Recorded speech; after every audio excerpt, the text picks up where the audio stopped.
Hey guys, Aaron here with another possible tool of the week. Somebody sent me this battery tester and it says it works on a motorcycle, a lawnmower, and a car. I've got all three of those things, so let's see how it does.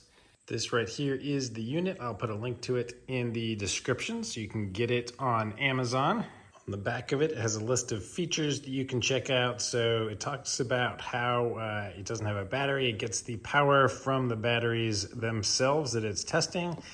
And it even says that it can check your alternator charging and your starting conditions. I've never even opened it before, so let's see what comes out of the box. We have a nice glossy user manual. We have a little carrying case for it, so that's nice. And the unit itself comes with these two clips permanently attached to the unit. And here it looks like we have a little USB connection, I assume, to update this thing. My favorite part of any product, taking off the nice protective film.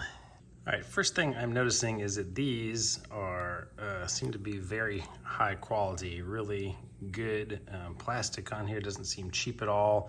Very firm spring, and the jaws look nice.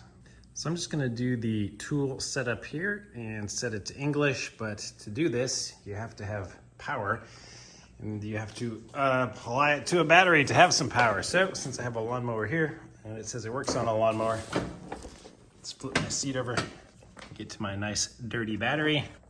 So just gonna go ahead and connect our positive over there, our ground over here, and it says that it is protects your battery and the tool in case you put them on the wrong way. Oh, look at that. Powers right up. So let's see, it says to press the exit button on the main menu to get to the setup. Maybe that means escape. So the instructions must be old because there is an actual setup menu here. So let me hit enter to get into that. And we will set our language is already English, but here you could set it to other options, I guess. So now maybe escape gets us back to the main menu, yes. All right, so it says it does lawnmower batteries, but it only shows a car and a motorcycle here. So I'm gonna guess car. Select car, all right, it is in the vehicle. So we can do a battery test, a crank test, or a charging test. So let's start out with just a battery test. So it says to check the surface charge, turn the lights on for 10 seconds and then turn them off. Okay, well, with my lawnmower, all I can really do is turn the ignition on, I guess, for 10 seconds. Because when I turn the ignition on, it should turn, should turn the headlights on. All right, so we'll wait a few seconds here. All right, turn the lights off. I guess hit enter. So here you select your type of battery. Oh boy, I don't know crap about batteries though, so we're gonna go regular. Oh boy. And the standard. Well, I looked at the battery and right here it says CCA, which I thought was like cold cranking amps, and it says 230. So I guess we're gonna go CCA.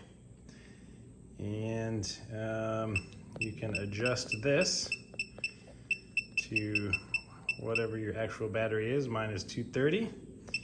So I'm gonna hit enter. And look at that, that's pretty cool. It's got a little nice graph here for you to show you that it is 100% good. Apparently my CCA is at 262 when it says 230 on the battery.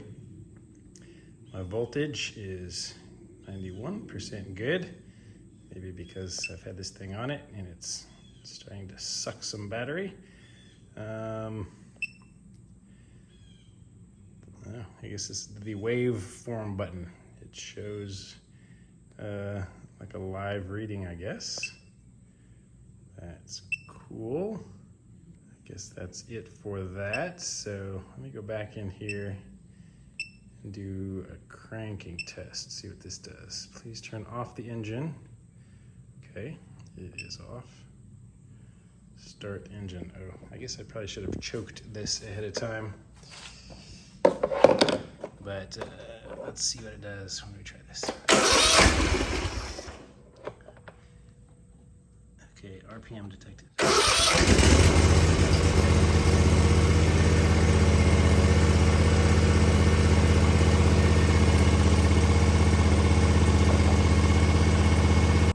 Well, that was pretty cool. It did all of its measurements and everything is normal. Then there is a charging test, which will be interesting. Increase the RPM and keep it 10 seconds. Okay, so I guess I have to turn it back on.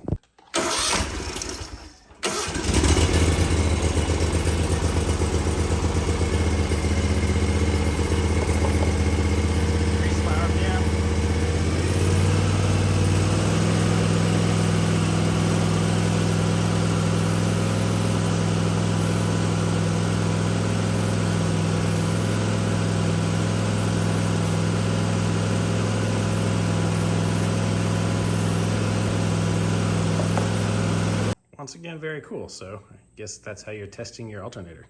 All right, so those are the 3 in-vehicle tests. And all right, so I do have a battery that is out of a vehicle, so let's test that. So this battery is the one that I use my power probe with whenever I need to test some stuff. So while we're at it, let's test setting these up the wrong way. So that is our positive. If I hook them up wrong, this doesn't turn on, but supposedly it doesn't get damaged either. So let's flip these back. And as soon as it connects, it comes up and we can go back to our car battery. We'll do out of vehicle this time. We had luck with regular flooded last time. And CCA again. Let's see, this one is 275. Let's just go to 275.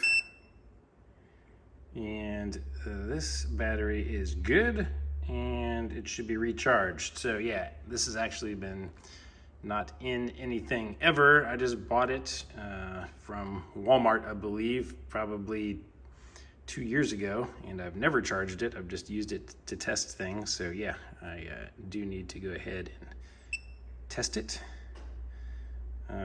So the battery is good, it just needs to be recharged. So yeah, that's got to be accurate.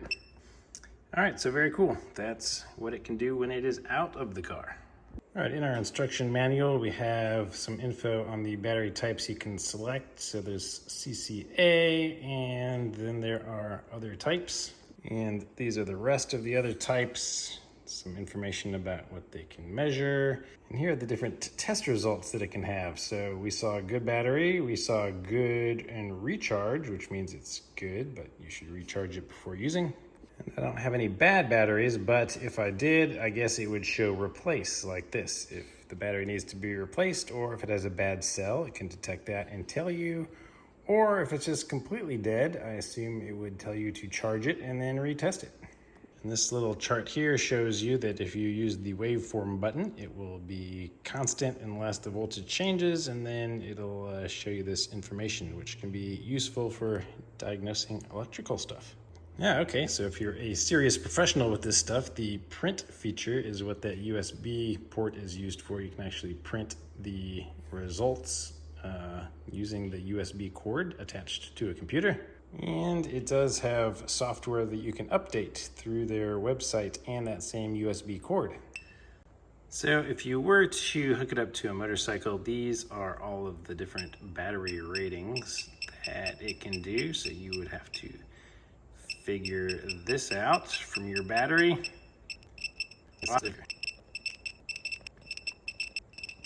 Whew, that's a lot.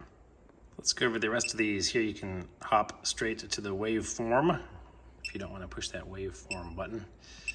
Let's see, this one is to review. So review the last result. All right, that's cool. So it saves the last result of the last battery we had this hooked up to. So I guess in case you disconnect it and then forget, you want to come back and see what it was, you can review your waveform. So let's review waveform 1. So yeah, waveform 1, I didn't run it long, but it's pretty cool. I'll play it back for you. That's very handy if you're diagnosing things.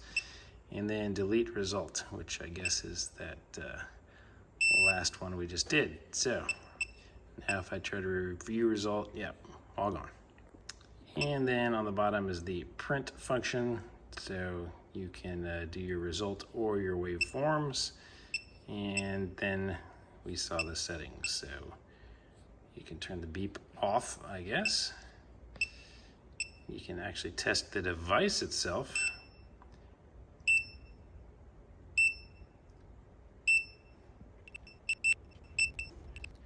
All right, I'm sitting here like an idiot, like this is gonna end at some point, but I guess it's just so you can physically see if there are any bad pixels in any color. So let me exit out of there, and let's try the key test.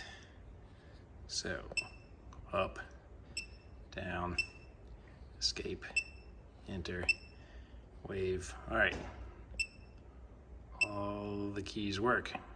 And then we have the about section, so it'll tell you your software or hardware version and serial number. So, wow, this thing is pretty freaking cool. All right, so very happy that I have one of these now. I've never owned a battery tester. Just a few weeks ago, the BMW that I had to give away, the battery was bad because it was really old. I had to pull that thing out of the car, drive it over to AutoZone and have them test it for me to tell me that it was bad. So no more of that. Now I can do that myself. And here it is, all zipped up in its bag. Got the instruction manual and USB cable in here. All right, guys, I hope you found this video helpful. If you did, please give the video a thumbs up, subscribe to the channel, check out the product in the link of the description in this video on Amazon if you would like to purchase one, and I'll see you guys on the next video.